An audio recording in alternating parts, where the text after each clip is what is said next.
तो reverse insanity के part 4 में तुम सभी लोगों का बहुत ही ज्यादा स्वागत है। और पिछले पार्ट में हम लोगों ने फैंग युआन का थोड़ा सा इविल वर्जन को देखा था, जहां पर उसने अपने क्लासरूम के बहुत सारे स्टूडेंट को मार के उनके पैसे छीन लिए थे। और जिन स्टूडेंट को फैंग युआन ने मारा था उनमें से एक मोबे भी था, जो कि मो फैमिली का होने वाला एक सक्सेसर था। और पिछले पार्ट में हम लोगों ने देखा था कि मोबे की बड़ी सिस्टर भी अभी ग्यू माउंटेन में वापस आ चुकी है। और जब उसको पता चला था कि उसके छोटे भाई मोबे को फैंग युआन नाम के किसी बंदे ने मारा है, तब उसने सोचा था कि वो फैंग युआन को आज रात ही खत्म कर देगी। इसीलिए उसने अपने सर्वेंट को बोला था कि जाओ और फैंग युआन को ढूंढ के आओ, और जैसे ही तुम उसको ढूंढोगे तब मुझे बुला लेना। और उस सर्वेंट ने थोड़ी देर बाद फैंग युआन को ढूंढ भी लिया था। और जैसे ही वो सर्वेंट फैंग युआन को ढूंढता है, वैसे ही उसने उसकी बड़ी बहन को भी बुला लिया था। और तब हमें पता चला था कि मोबे की बड़ी सिस्टर का रैंक फैंग युआन से बहुत ही ज्यादा है। इसका मतलब फैंग युआन उसे कैसे भी करके नहीं हरा सकता था। इसीलिए फैंग युआन ने उस टाइम में थोड़ा सा अपना दिमाग लगाया था, क्योंकि फैंग युआन और फैंग जेंग एक ही तरह के दिखते हैं। और उसने मोबे की बड़ी सिस्टर को बोला था कि तुम्हें फैंग युआन चाहिए ना, मैं तुम्हें उसको दिला दूंगा, पर वो अभी मेरे एकेडमिक डोम में है, इसीलिए तुम्हें मेरे साथ चलना पड़ेगा।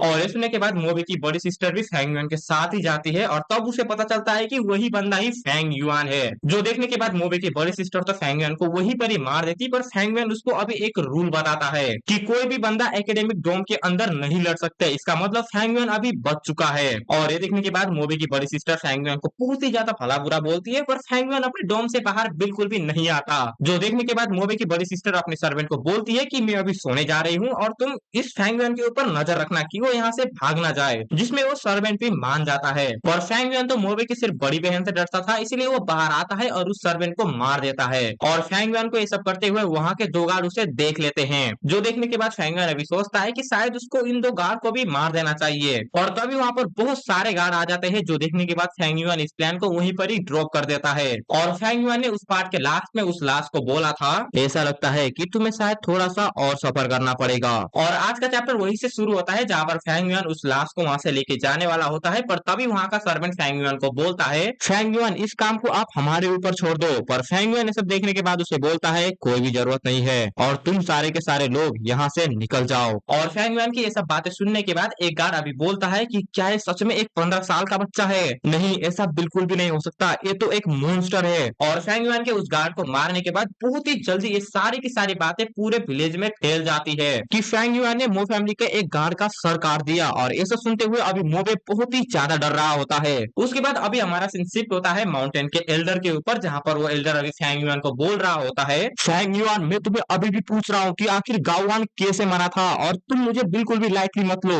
जो सुनने के बाद अभी फैंग युआन अपने एल्डर को बोलता है, वो साला सर्वेंट ने अपने मास्टर यानी कि मेरे ऊपर अटैक करने की कोशिश किया था, और लास्ट नाइट वो मुझे मारना भी चाहता था, इसलिए मैंने खुद को डिफेंड करने के लिए उस ट्रेटर को मार दिया है। हाँ, एक ट्रेटर, बिकॉज हमें ऐसा लगा था कि वो दूसरे विलेज को हमारा इंफॉर्मेशन को दे रहा है, इसलिए एल्डर प्लीज राइट जजमेंट कीजिए। और ये सुनने के बाद अभी एल्डर सोच रहा होता है, ये बच्चा बहुत ही ज्यादा चालाक है, अभी गावन मर चुका है तो ये उसके ऊपर कुछ भी बोल सकता है, और गावन बस एक मोटल था, और अगर वो मर भी गया तो किसी को भी इतना ज्यादा फर्क नहीं पड़ेगा। बट स्टिल वो मो फैमिली का सर्वेंट था, और वो हमारे एकेडमी के अंदर मरा है, तो मुझे उनको कुछ ना कुछ तो बताना ही पड़ेगा। पहले मैं चाहता था कि गावन फैंग युआन के एरोगेंस को सप्रेस कर दे, पर मैंने ये बिल्कुल भी नहीं सोचा था कि ये गावन को ही मार देगा। और ऊपर से ये बच्चा अभी ऐसा दिखा रहा है कि ये बहुत ही ज्यादा काम है, जैसे कि इसने किसी को भी नहीं मारा है। हाँ, इसने इस बार बहुत ही ज्यादा ट्रबल बना दिया है। मैं होप करता हूँ कि अगली बार ऐसा बिल्कुल भी ना करे। और ये सोचने के बाद वो एल्डर अभी फैंग युआन को पूछता है, तो आखिर तुमने उसके लाश के साथ क्या किया?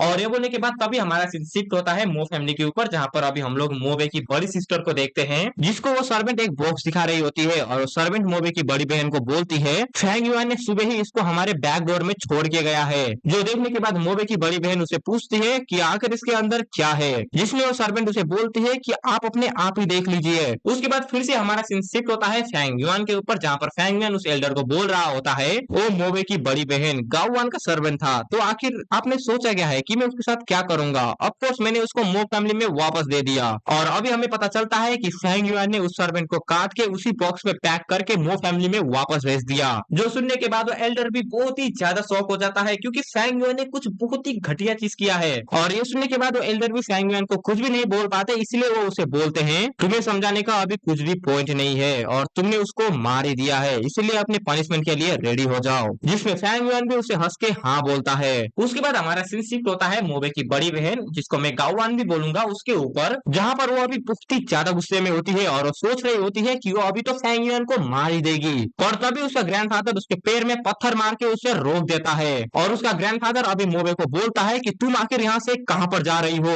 इतने साल के कल्टीवेशन के बाद भी तुम कुछ भी नहीं समझी, तुमने मुझे बहुत ही ज्यादा डिसअपॉइंट किया है। तुम सिर्फ एक इनिशियल स्टेज रैंक के गू मास्टर से लड़ रही थी, पर फिर भी तुमने उसको जीतने दिया। तो वो क्या कर रहा था तुम्हें बिल्कुल भी नहीं पता था, और क्या तुम अभी भी नहीं समझ पा रही कि आखिर फेंग युआन चाहता क्या है? जो सुनने के बाद गावान अपने ग्रैंडफादर को बोलती है कि आखिर आप बोलना क्या चाहते हो, जिसमें उसका ग्रैंडफादर अभी गावान को बोलता है वो फेंग युआन सच में हमें गुस्सा दिलाने के बाद इस अफेयर को दबाना चाहता है। क्या तुमने नहीं सोचा कि उसने आखिर उस डिब्बे को हमारे गेट के सामने क्यों नहीं छोड़ा था? इंस्टेड उसने उस डिब्बे को हमारे पिछले वाले दरवाजे के सामने छोड़ा, जहाँ पर बहुत सारे लोग नहीं घूमते। जो सुनने के बाद अभी गावान अपने ग्रैंडफादर को बोलती है तो आप क्या ये बोलना चाहते हो कि वो हमारे साथ समझौता करना चाहता है? अगर उसको हमसे समझौता करना था तो वो हमारे सामने आके हमसे माफी मांग सकता था, पर आखिर उसने हमारे सर्वेंट को इतने छोटे से हिस्से में काट के इस बॉक्स में हमें क्यों भेजा? जो सुनने के बाद गावान का ग्रैंडफादर अभी गावान को बोलता है तुम अभी आधी सही हो और आधी गलत हो, शायद तुम अभी समझ नहीं पा रही। वो हमें गुस्सा भी दिलाना चाहता है और हमारे साथ समझौता भी करना चाहता है। तुम जरा इस वुडन बॉक्स को देखो, क्या तुम इस चीज को देख के कुछ समझ नहीं पा रहे कि इसके अंदर एक पूरी की पूरी लाश नहीं आ सकती? इसका मतलब इसमें उसकी पूरी की पूरी बॉडी बिल्कुल भी नहीं है। और ये भेज के फेंग युआन हमें ये बताना चाहता है कि वो इस मैटर को ज्यादा बड़ा करना नहीं चाहता,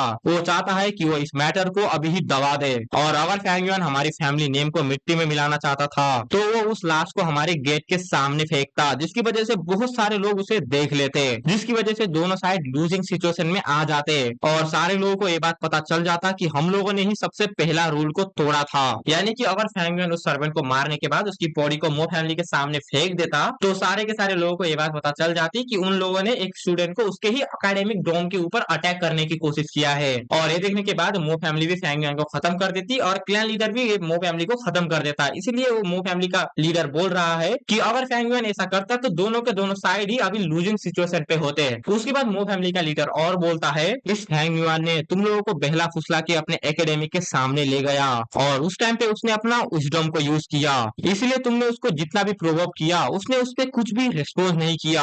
और जैसे ही तुम वहां से निकली उसने तुम्हारे सर्वेंट गांव को वहीं पर ही मार दिया और उस टाइम पे उसने अपनी ब्रेवरी और करेज का यूज किया। और इस टाइम पे उसने इस बॉक्स को इसलिए भेजा है ताकि वो अपनी स्ट्रेटेजी बनाने वाली एबिलिटी को हमें दिखा पाए। जो सुनने के बाद गावन अभी बोलती है अगर ऐसी बात है पर फिर भी वो सिर्फ एक सी ग्रेड का एक ट्रैश है। जो सुनने के बाद अब उसका ग्रैंडफादर भी बोलता है कि तुम बहुत ही ज्यादा सही हो, भले ही उसका इंटेलिजेंस बहुत ही ज्यादा हो पर वो अभी सिर्फ सी ग्रेड का है, और अगर उसका प्रीमियर सी बहुत ही ज्यादा हायर होता या फिर बी ग्रेड का होता तो वो हमारे क्लाइंट के फ्यूचर के लिए बहुत ही ज्यादा इंपॉर्टेंट बंदा होता। कितनी बुरी बात है, पर इस प्रॉब्लम को तुम्ही ने क्रिएट किया था इसलिए तुम्हें ही इसको संभालना पड़ेगा। जो सुनने के बाद मोबे की बड़ी बहन अभी सोचती है कि वो तो बस एक सर्वेंट था, उसका मरना कुछ भी फर्क नहीं पड़ता, और वो फेंग युआन वो भी सिर्फ सी क्लास का है तो ये भी बहुत ही छोटा सा मैटर है। और अभी के लिए सबसे इम्पोर्टेंट बात अपनी फैमिली की रेपुटेशन को बचाना है। शायद हमें इस अफेयर को दबाने के लिए उस सर्वेंट की पूरी फैमिली को मार देना चाहिए और इस क्लैन को हमें ऐसा दिखाना चाहिए कि हम लोग इस क्लैन के रूल्स एंड रेगुलेशन के लिए बहुत ही ज्यादा लॉयल है। जो सुनने के बाद भी उसका ग्रैंडफादर अभी उसे बोलता है तुम फाइनली अपनी पर्सनल फीलिंग को छोड़ पा रही हो और बहुत ही ज्यादा बड़े पिक्चर को देख पा रही हो,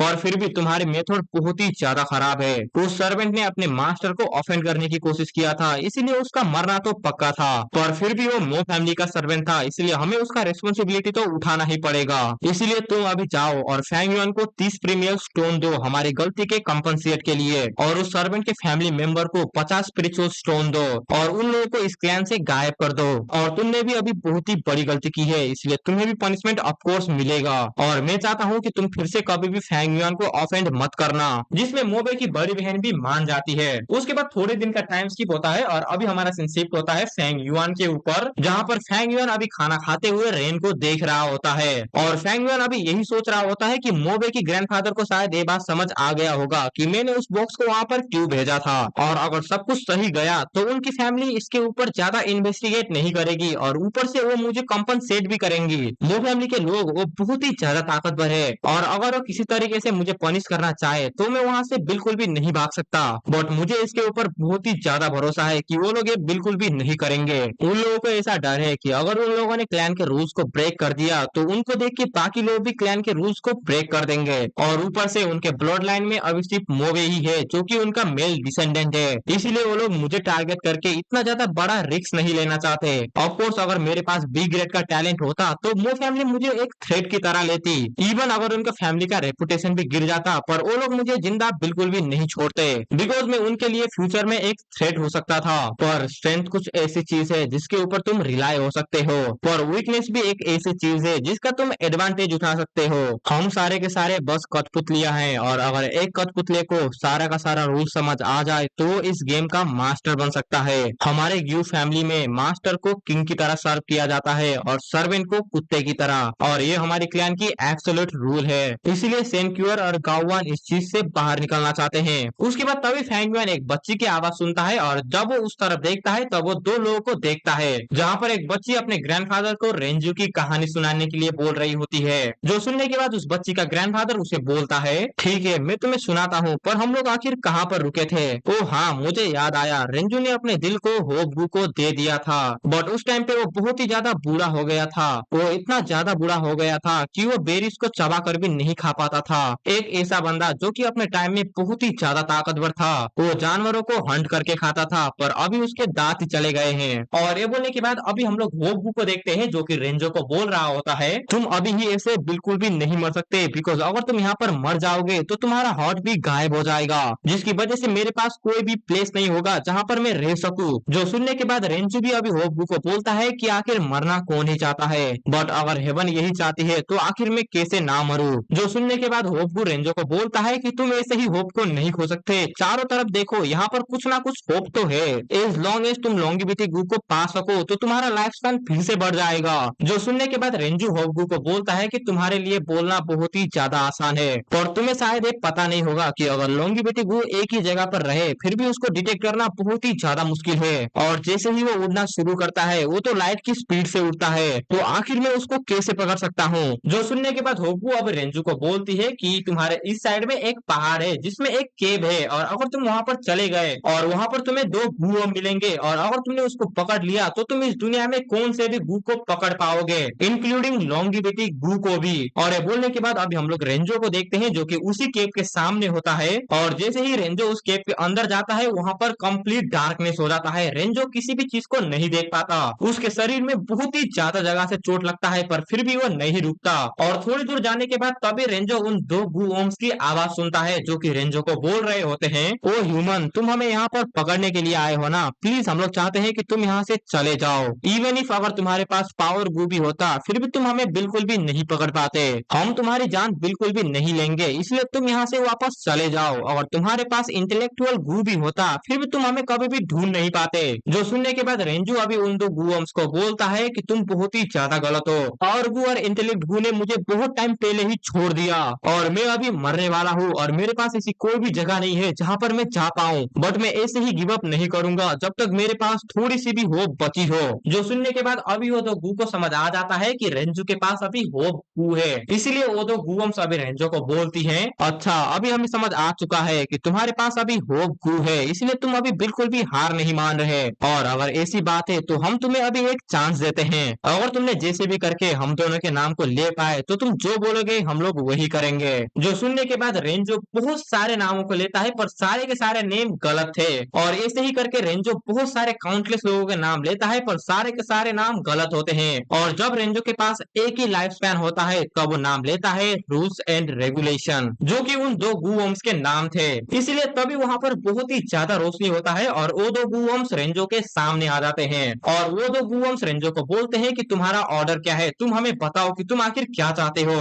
जिसमें रेंजो सबसे पहले लॉन्गिविटी गू को मांगता है, और जैसे ही लॉन्गिविटी गू रेंजो को मिलता है तभी वो उसे खा लेता है, जिसकी वजह से रेंजो अभी अपने यूथ में पहुंच जाता है। और ये बोलने के बाद वो ग्रैंडफादर इस कहानी को यहीं पर ही खत्म कर देता है, और फैंगयुआन भी इस बात को बहुत ही ध्यान से सुन रहा होता है, और वो बोलता है रूल्स एंड रेगुलेशन। इस दुनिया में रेंजो के ऊपर सारे लोगों का बहुत ही ज्यादा डिफरेंट ओपिनियन है। बहुत सारे लोग बोलते हैं कि ये बस एक लेजेंड है, और कुछ लोग बोलते हैं कि नहीं ये ही सच्चाई है, पर लोग इसके बारे में कुछ भी बोले, इसकी स्टोरी बहुत ही ज्यादा फैसिनेटिंग है। इस दुनिया में जो भी है वो सारी की सारी चीजें इस दुनिया की रूल्स की वजह से है, और अगर तुम्हें इस दुनिया के रूल्स के बारे में जानना है तो तुम्हें इस दुनिया के सच्चाई के बारे में ही जानना पड़ेगा, जो कि इस दुनिया के डार्कनेस में छुपी हुई है। और इस दुनिया की डार्कनेस सिर्फ अंधेरी वाली जगह नहीं है, ये कुछ ऐसा है चीज को पावर, विजडम और होप को भी अपोज नहीं कर सकते, और लोग जैसे कि रेंजू वही ही इस चीज को ढूंढ पाते हैं। और जब रेंजू को इस दुनिया के रूल्स एंड रेगुलेशन के बारे में पता चला था, तब ये कंप्लीट डार्कनेस वहां से हटी थी। और एक कुछ ऐसा है जिसकी मदद से मैंने मो फैमिली को कम्प्लीटली चुप करवा दिया।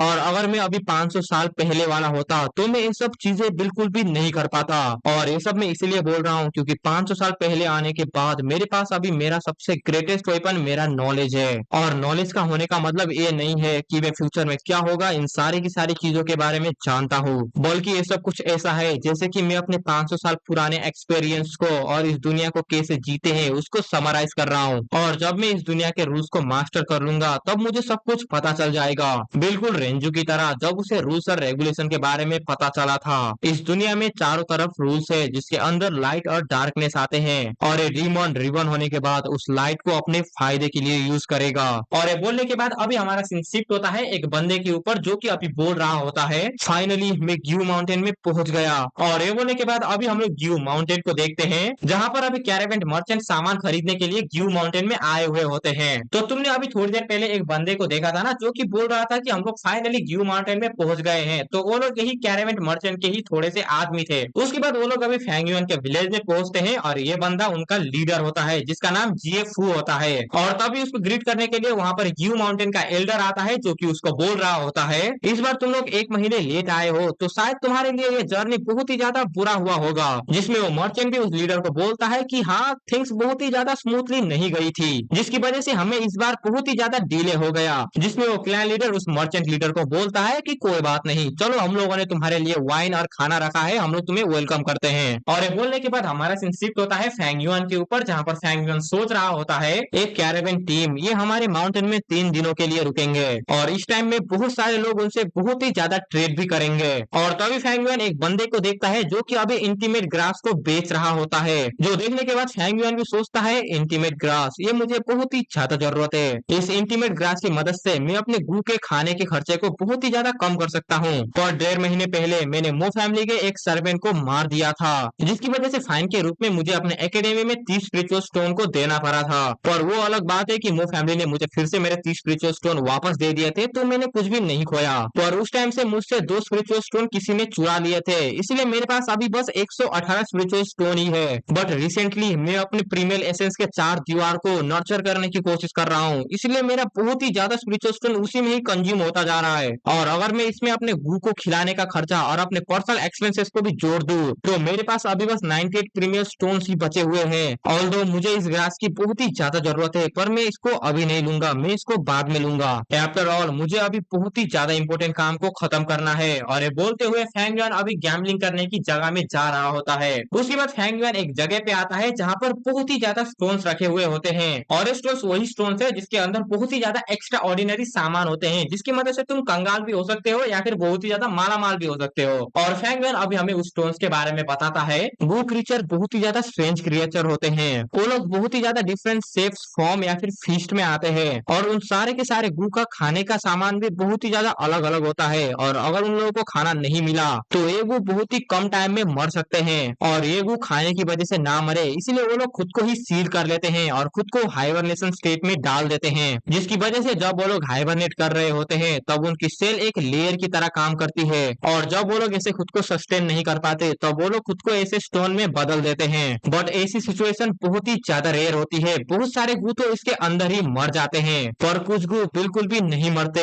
और इस जगह पे बहुत सारे लोग रोग गैम्बलिंग करने के लिए आते हैं, और अगर तुम लोगों ने इस स्टोन के अंदर एक लिविंग गू को पा लिया तो तुम बहुत ही ज्यादा मालामाल हो सकते हो। और अगर मुझे अच्छे से याद है तो मेरे प्रीवियस लाइफ में यहाँ पर किसी को मर्ड स्किन टोड मिला था जिसकी वर्थ 500 स्पिरिचुअल स्टोन थी, और वो चीज आज रात ही हुआ था। बट राइट नाउ आज मैं उसके फेथ को छुड़ाने वाला हूँ। उसके बाद अभी हम लोग वहाँ पर काम करने वाली एक लड़की को देखते हैं जो कि फैंगयुआन को सबसे कम स्पिरिचुअल स्टोन से लेकर सबसे महंगे स्पिरिचुअल स्टोन को दिखाती है, जो देखने के बाद फैंगयुआन अभी उस लड़की को बोलता है कि अच्छा मुझे थोड़ी देर के लिए सोचने दो। और फैंगयुआन अभी सोच रहा होता है कि 500 साल बहुत ही ज्यादा लंबा टाइम होता है, इसलिए मुझे उस पत्थर के बारे में इतना ज्यादा बिल्कुल भी नहीं पता, पर मुझे ये बात तो पता है कि उस बंदे ने सबसे सस्ते स्पिरिचुअल स्टोन को लिया था और उसी के अंदर उसको वो गू मिला था। पर अभी एक बहुत ही ज्यादा बड़ी प्रॉब्लम है, यहाँ पर 20 ऐसे स्टोन है जिसके अंदर वो गू रह सकता है, पर मैं इनमें से बस 9 को ही खरीद सकता हूँ। और ये सोचने के बाद फैंगुएन अभी 6 पत्थर को वहां से बाहर निकालता है जिसके अंदर वो गू हो सकता है। और फैंगुएन अभी उस लड़की को बोलता है कि मैं इन 6 स्टोन को खरीदूंगा, जिसमें वो लड़की फैंगुएन को बोलती है कि इसका हुआ है 60 प्रीमियर स्टोन। और वो लड़की अभी सोचती है कि फैंगुएन को पहली बार देखने में उसको ऐसा लगा था कि ये बस एक ऑर्डिनरी स्टूडेंट है, पर अभी उसे समझ आ रहा है कि फैंगुएन के पास बहुत ही ज्यादा पैसा है। और वो लड़की अभी ऐसा सोच रही होती है कि फैंगुएन तो शायद बहुत ही ज्यादा वेल्दी फैमिली से आता है, और अगर उसने किसी तरीके से फैंगुएन को फंसा लिया तो शायद उसको यहाँ पर काम नहीं करना पड़ेगा। उसके बाद फैंगुएन पहले स्टोन को उठाता है और ये देख के वहाँ पर बहुत सारे लोग आ जाते हैं। और जैसे ही फैंगुएन पहले स्टोन को खोलता है उसके अंदर कुछ भी नहीं होता। और वो लड़की अभी भी फैंगुएन को बोल रही होती है कि कोई बात नहीं, तुम्हारे पास अभी भी 5 स्टोन बचे हुए हैं। उसके बाद फैंगुएन दूसरी बार और तीसरी बार भी खोलता है पर उसके अंदर भी कुछ भी नहीं होता, जो देख के दो बंदे बहुत ही ज्यादा हंसते हैं और उस लड़की को बहुत ही ज्यादा गुस्सा आ रहा होता है। उसके बाद फैंगुएन तीसरे स्टोन को खोलता है जिसके अंदर ऐसा लग रहा होता है कि शायद उसके अंदर गू हो सकता है, जो देखने के बाद वो दोनों बंदे बहुत ही ज्यादा शॉक हो जाते हैं। और जैसे ही फैंगुएन उस स्टोन को खोलता है उसको देखने के लिए मिलता है कि उस स्टोन के अंदर तो एक दूसरा स्टोन है, जो देखने के बाद वो दो बंदे बहुत ही ज्यादा डिसअपॉइंट हो जाते हैं। उसके बाद फैंगुएन अभी अपने लास्ट स्टोन को भी खोलने वाला होता है और अभी हम लोग देख रहे होते हैं कि उसके अंदर वो गू है। और तभी कोई बंदा फैंगुएन के पीछे आता है और वो बंदा फैंगुएन को बोलता है, रुको, मैं जिया जिनसेन, मैं इसको खरीदना चाहता हूँ। और ये देखने के बाद बाकी बंदे उस बंदे को ग्रीट कर रहे होते हैं। और अभी हमें पता चलता है कि ये जो बंदा यहाँ पर आया है, ये बंदा वो पहले आया था ना, एक कैरावेन मर्चेंट का लीडर, उसका छोटा भाई है। और यही बंदा इस गैम्बलिंग स्टोर का भी मालिक है और इसका नाम है जिया जिनसेंग। और वो बंदा अभी फैंगुएन को बोल रहा होता है कि मैं नहीं चाहता कि तुम अपने सारे के सारे पैसे आज हार जाओ, इसलिए मैं चाहता हूँ कि तुम मुझे ये स्टोन दे दो और मैं तुम्हें 40 स्पिरिचुअल स्टोन दूंगा। जो सुनने के बाद फैंगुएन सोचता है 40 स्पिरिचुअल स्टोन, और शायद मुझे ऐसा लगता है कि तुम मेरे ऊपर अभी प्रेशर डाल रहे हो कि मैं तुम्हें ये स्टोन बेचूं। क्या तुम अभी इस गैम्बलिंग डेन के रूल को ब्रेक कर रहे हो? और सबसे बड़ी बात, तुम ये सब ज्यू माउंटेन के अंदर कर रहे हो। क्या तुम्हें सच में लगता है कि तुम ज्यू माउंटेन में आके सबके सामने मुझे बुली कर सकते हो? और ये सुनने के बाद सारे के सारे ज्यू माउंटेन के लोगों को बहुत ही ज्यादा गुस्सा आता है कि भाई अपने भाई को इसने कैसे धमकाया। और जिनसेंग अभी फैंगुएन को बोलता है कि शायद तुमने मेरी बातों को मिस्टेकली ले लिया है, मुझे बस स्टोन थोड़ा सा अच्छा लगा था इसलिए मैं उस स्टोन को तुमसे खरीदना चाहता था। अगर तुम्हें इसको नहीं बेचना तो कोई बात नहीं, पर अगर इसके अंदर कुछ भी नहीं आया तो तुम मुझे बिल्कुल भी ब्लेम नहीं कर सकते। जो सुनने के बाद फैंगुएन भी कुछ भी नहीं बोलता। और जैसे ही फैंगुएन अभी उस पत्थर को तोड़ता है तब हम लोग देखते हैं कि उसके अंदर वही गू है जिसके बारे में फैंगुएन बात कर रहा था, जो देखने के बाद बहुत सारे लोग बहुत ही ज्यादा शॉक हो जाते हैं। और ये सब देखने के बाद भी अभी दो बंदे बोलते हैं कि इतना ज्यादा खुश मत हो, हमें ये नहीं पता कि वो जिंदा है या फिर नहीं, बिकॉज अगर एक पत्थर के अंदर एक गू निकला जो कि अगर जिंदा नहीं है तो उसका वैल्यू कुछ भी नहीं है, वो सिर्फ वर्थलेस है। और ये बोलने के बाद अभी हम लोग देखते हैं कि वो मेंढक अपने अंदर से बहुत ही ज्यादा ऑरा को एमिट कर रहा है। और ये देखने के बाद वो मेंढक अपनी आंख को खोलता है, इसका मतलब वो मेंढक अभी भी जिंदा है। जो देखने के बाद जिया जिनसेंग को बहुत ही ज्यादा बुरा लगता है और वो सोच रहा होता है कि वो बस एक स्टूडेंट था, अगर मैंने उसको 20 स्पिरिचुअल स्टोन और बोल दिया होता तो शायद वो मेरी बात को मान लेता, या फिर अगर मैंने उसको 100 स्पिरिचुअल स्टोन दिए होते तो फिर भी शायद वो मेरी बात को मान लेता, पर आखिर मैंने ये सब क्यों नहीं किया। या फिर नहीं, रुको, शायद ये बच्चा इसके बारे में कुछ भी नहीं जानता, और अगर मैं इसको अभी 100 स्पिरिचुअल स्टोन दूं तो शायद ये मेरी बात को मान सकता है और ये मुझे बहुत ही चीप में इसको दे देगा। और ये बोलने के बाद जैसे ही जिया जिनसेंग अभी फैंगुएन को बोलने वाला होता है, फैंगुएन उस मेंढक के बारे में पूरा का पूरा चिट्ठा चिट्ठा खोल देता है। जैसे कि फैंगुएन जिया जिनसेंग को अभी बोलता है, इस गू का नाम है मर्जकिन टोड, जो कि बहुत ही ज्यादा रेयर होता है और ऊपर से इसका रैंक 2 है, और ये मेंढक अपने खाने में येलो सोइल को खाता है और इसकी मार्केट वैल्यू 500 स्पिरिचुअल स्टोन है। और जिया जिनसेंग, क्या तुम इसको खरीदना चाहोगे? जो सुनने के बाद जिया जिनसेंग को बहुत ही ज्यादा शौक लगता है कि आखिर इस बंदे को इसके बारे में इतना ज्यादा कैसे पता है। और फैंगुएन जिया जिनसेंग को बोलता है कि तुम्हें अगर इसको नहीं खरीदना तो भूल जाओ, मैं यहाँ से जा रहा हूँ, वैसे भी कोई ना कोई तो ऐसा होगा जो कि इसको मुझसे खरीद ही लेगा। जो सुनने के बाद जिया जिनसेंग उसे बोलता है कि रुको रुको, मैं तुमसे खरीदता हूँ, पर क्या तुम इसको थोड़ा सा कम कर सकते हो?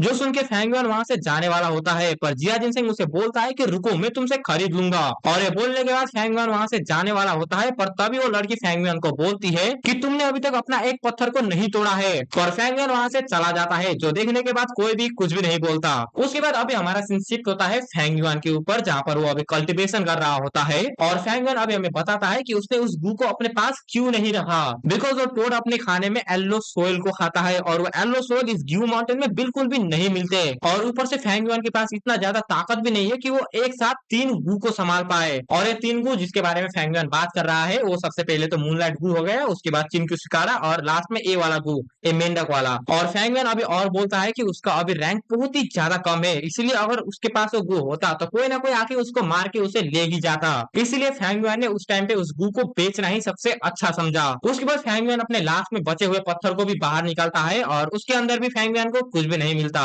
उसके बाद फैंगमैन अभी सोचता है कि शायद इस गियो माउंटेन में अभी कुछ भी ट्रेजर नहीं बचा है, और व्हाइट बोन माउंटेन में अभी फ्लावर वाइन मोंग की इनहेरिटेंस है, पर उसको पाने के लिए 2 लोगों की जरूरत होती है, पर अभी मेरे पास ऐसा कोई भी नहीं है जो कि इस काम में मेरी मदद कर पाए। ओ हाँ, मुझे अभी एक चीज याद आया कि फ्लावर वाइन मोंग के पास एक फिल्म भी थी, शायद अभी मुझे उस चीज का यूज करना पड़ेगा। एक फिल्म जो कि इस विलेज के मोरल को पूरी तरीके से खत्म कर सकता है, और मुझे ये पक्का पता है कि हमारे साइड के विलेज वाले इस फिल्म के ऊपर बहुत ही ज्यादा इंटरेस्टेड होंगे। और ये बोलने के बाद अभी दूसरा दिन होता है जहाँ पर फैंगमैन अभी इंटीमेट ग्रास को लेने के लिए आता है, और वो शॉपकीपर अभी फैंगमैन को बोलता है कि भाई तुम बहुत ही ज्यादा लेट आ चुके हो, सारे के सारे इंटीमेट ग्रास खत्म हो चुके हैं। और ये सुनने के बाद फैंगमैन वहां से जाने वाला होता है, पर तभी वो सुनता है कि कोई बंदा अभी वाइन को बेच रहा है। जो सुनने के बाद फैंगमैन अभी उसके पास जाता है और फैंगमैन उसे बोलता है, क्या मुझे इनोसेंट मशरूम वाइन मिलेगा? जिसमें वो बोलता है कि नहीं, हमारे पास ये तो नहीं है, पर क्या आप हमारे स्टोर की रोस्टेड मंकी वाइन को पीना चाहेंगे? जिसमें फैंगमैन बोलता है कि हाँ, अगर वही है तो वही लेके आओ मेरे पास। और वो बंदा अभी जाता है और उस बग जैसे दिखने वाली चीजों से उस वाइन को बाहर निकालता है, और वो बंदा उस वाइन को ले जाके फैंगमैन के सामने रख देता है।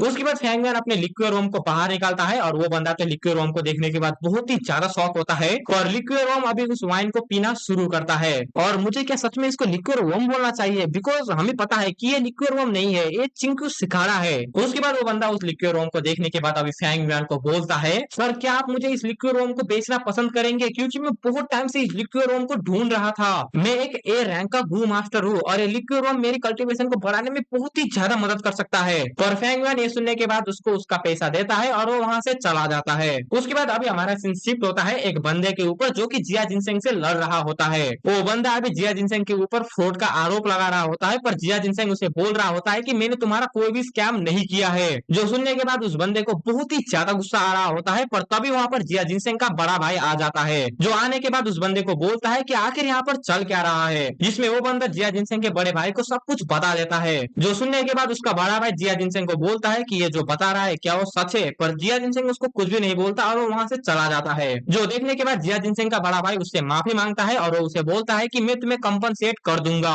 और ये सब सुनते हुए जिया जिनसेंग को बहुत ही ज्यादा गुस्सा आ रहा होता है, और फैंगमैन जिया जिनसेंग को ऐसे जाते हुए देख के सोचता है कि शायद मुझे अपना चेस पीस मिल गया, और शायद मैं इसको फ्लावर वाइन मोंग के इमेज में यूज कर सकता हूँ। और ये बोलने के बाद अभी हमारा सिंसिप होता है उसी वाइन शॉप के ऊपर जहाँ पर जिया जिनसेंग अभी पी रहा होता है, और वो जिया जिनसेंग अभी अपने बड़े भाई के बारे में सोच रहा होता है कि वो पास्टर चियाफू उसने ये सब अपने फायदे के लिए किया था, उसने ये सब प्लॉट किया ताकि वो हमारे बाप के इनहेरिटेंस से थोड़ा सा और ले सके। मैं अपने फैमिली का सबसे यंगेस्ट बंदा था, पर मेरा टैलेंट वो बहुत ही ज्यादा घटिया था, मैं बस 3rd क्लास का टैलेंट था, पर मैं अपने बाप की तरह बहुत ही ज्यादा दिखता था, इसलिए मेरे बाप ने मुझे बहुत ही ज्यादा प्यार किया था, और इसी वजह से मेरे ओल्डर ब्रदर ने मुझे सबसे अलग कर दिया। पर मेरा बाप वो बहुत ही जल्दी मरने वाला था, इसलिए अपने इनहेरिटेंस को फेयरली बांटने के लिए उसने कैरेबियन ग्रुप से 2 बच्चे किए, और उसने मरने से पहले बोला था कि सारे के सारे इनहेरिटेंस हम दोनों के बीच में इक्वली डिस्ट्रीब्यूट होंगे। इसीलिए मैं बहुत ही अच्छे प्लान के साथ आया था,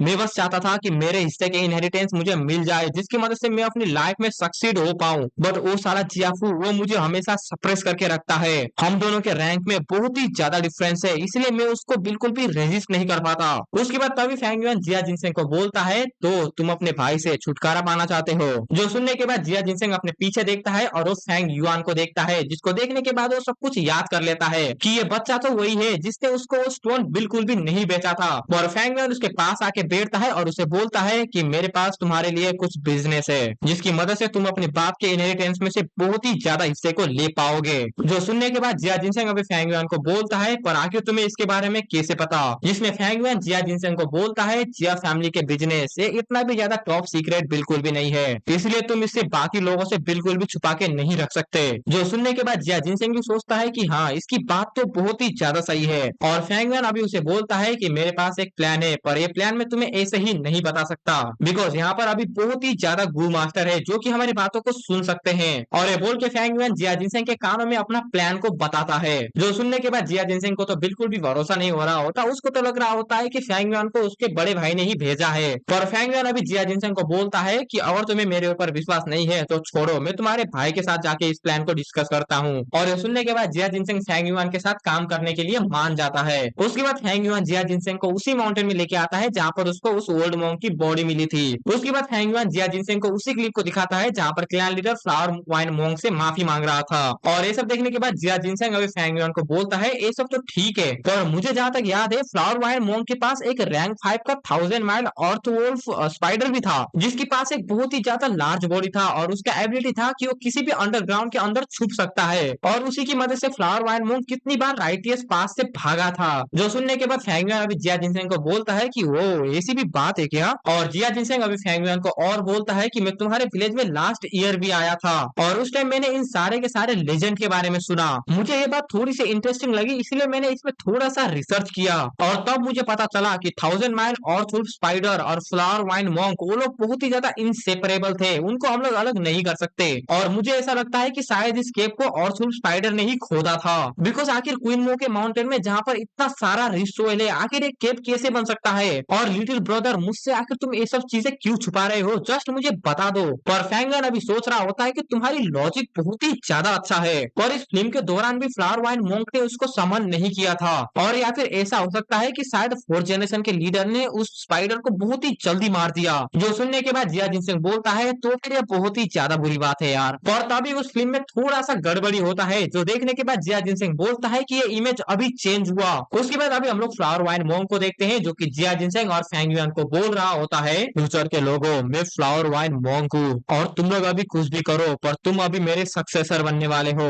जो सुनने के बाद फैंग युआन और जिया जिनसेंग बहुत ही ज्यादा शॉक हो जाते हैं और जिया जिनसेंग को तो अभी ऐसा लग रहा होता है कि उसको फाइनली रैंक 5 के गू मास्टर का अभी इनहेरिटेंस मिलने वाला है। पर ओल्ड मॉन्क अभी बोल रहा होता है तुम लोगों ने मेरे शैडो इमेज को 100 दिनों के लिए चलाए रखा था, जिसकी वजह से मैं अभी कन्विंस हो चुका हूँ कि तुम लोग भी ग्यू माउंटेन को खत्म करना चाहते हो। बहुत ही अच्छे, इसका मतलब तुम मेरे इनहेरिटेंस को ले सकते हो, बट मेरा अभी एक कंडीशन है और मेरी ये कंडीशन ये है कि तुम्हें जैसे भी करके ग्यू क्लैन को खत्म करना पड़ेगा और इस एंटायर माउंटेन को भी खत्म करना पड़ेगा। ऐसे खत्म करना कि यहाँ पर कुछ भी ना बचे। जो सुनने के बाद अभी जिया जिनसेंग तो बहुत ही ज्यादा खुश होता है कि उसको फाइनली रैंक 5 गू मास्टर का इनहेरिटेंस को मिलने वाला है, जिसकी मदद से वो अभी बहुत ही ज्यादा ताकतवर बन जाएगा। और तभी जिया जिनसेंग को समझ आता है कि अभी उसके साथ एक और बंदा भी है जिसको भी इनहेरिटेंस मिल सकता है। जो सोचने के बाद अभी जिया जिनसेंग एक प्लान बनाता है कि वो अभी फैंग युआन को बोलेगा कि हम लोग इस इनहेरिटेंस को आधा आधा बांट लेते हैं और जब जिया जिनसेंग को मौका मिलेगा तो वो फैंग युआन को मार के उसका आधा इनहेरिटेंस को भी ले लेगा।